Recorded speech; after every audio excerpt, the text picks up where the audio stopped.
welcome back. Part 2. The barrel, the sawdust rocket stove shop heater. So, I've made a little bit of progress this morning. I've actually put the flue on. Let me show you.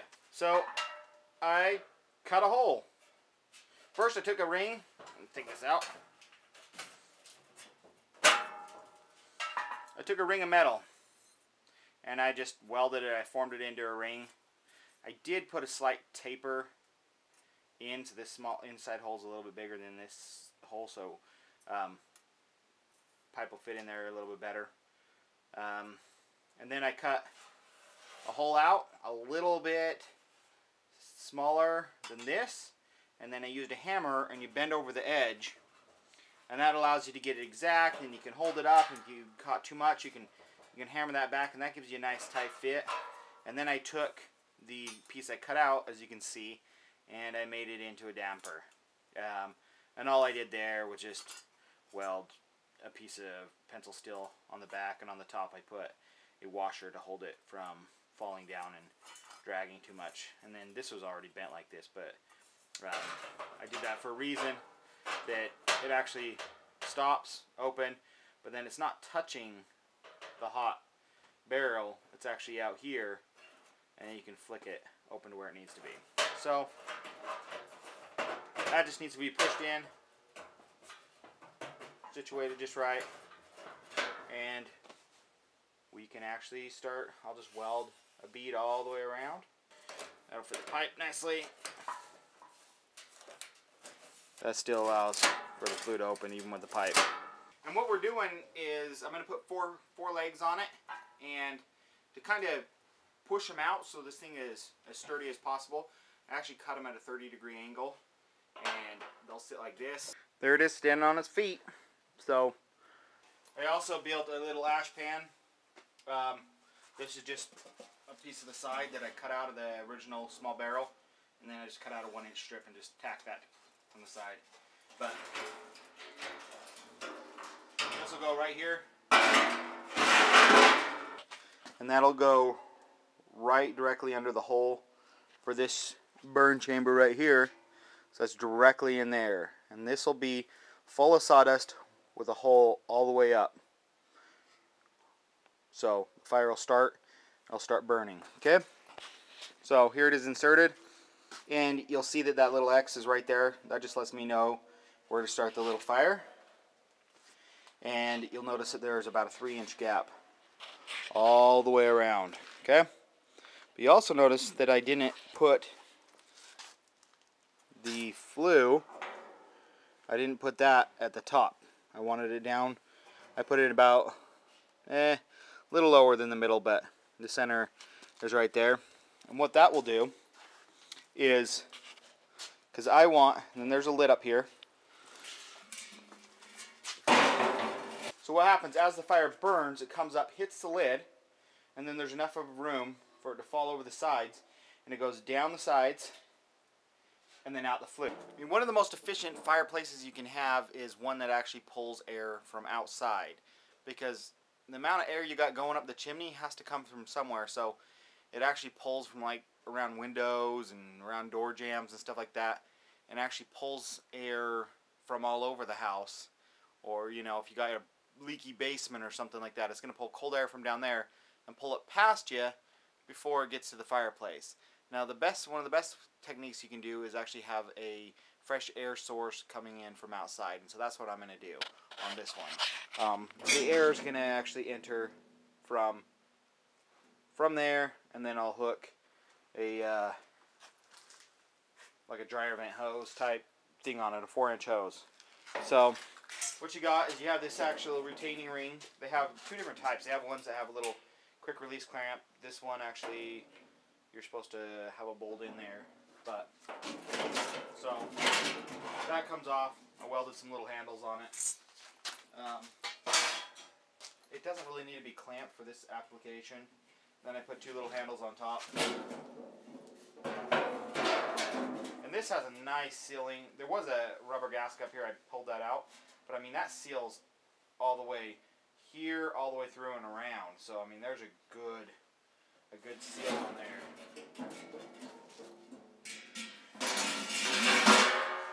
you'll notice on the back of here, I haven't shown you guys this yet. What I did is I actually welded a lip up here that sits right below the lid. So when the lid's in there, the lid almost touches it.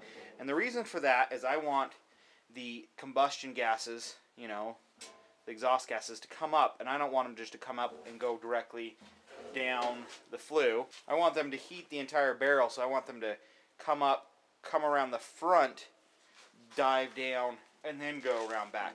Then that'll heat up this entire front area where most of your warmth is. Okay? So let's pull that out.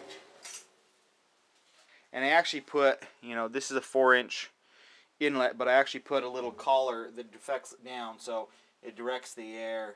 You know, not that it would have trouble, but I just put a little deflector there so direct the air directly under, because the air has to come in under, up that chamber, burn, out, around the sides, then out and up. Here we go. It's time to actually light the unit, so let's go over it. So I have the inside chamber in, I have the lid off, and then I just have my forming tube. It has to be a smooth piece of pipe, can't be a log. The log's too rough. And we're just going to sit that down in the middle, and for now we're just going to lean it over, and we're going to start dumping sawdust in.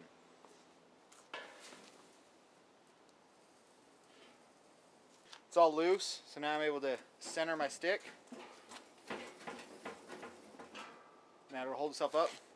And now compact it, add some more, compact a little bit, and we'll be good to go. Okay, it's all filled up. Take my middle chamber, and by moving it around, I'm compacting the sides.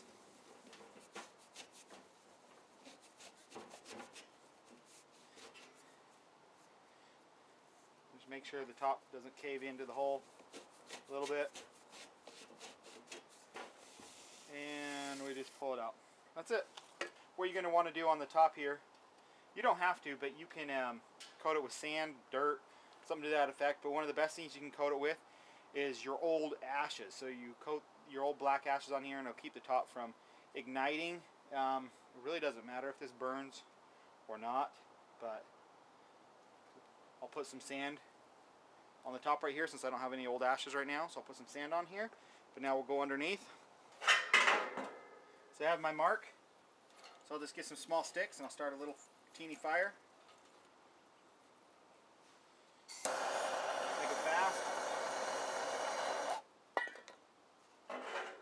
And just jam that down. We'll just close the door.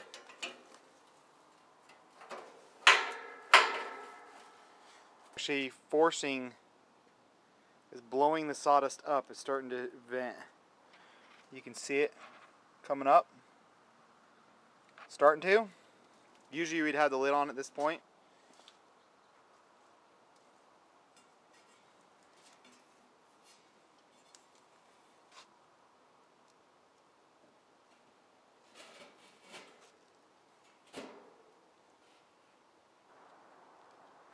I know it's hard to see, but it's just starting to, just barely starting to draft.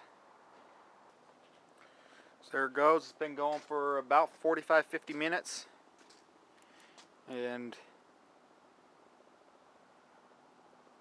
it's over 900, well, catch right 909 degrees. Woo, that's hot. But out here, it drops down to 500 or so. Interesting thing is it just steadily drops. You know, it's in the 400 range, but down about here, it's cold. And you get up to about here, it starts getting too hot to touch. 160, barely at about 100. And down here it's 80, 86. And it's pulling so much heat out that my chimney, you know, I can touch. I touch the whole thing.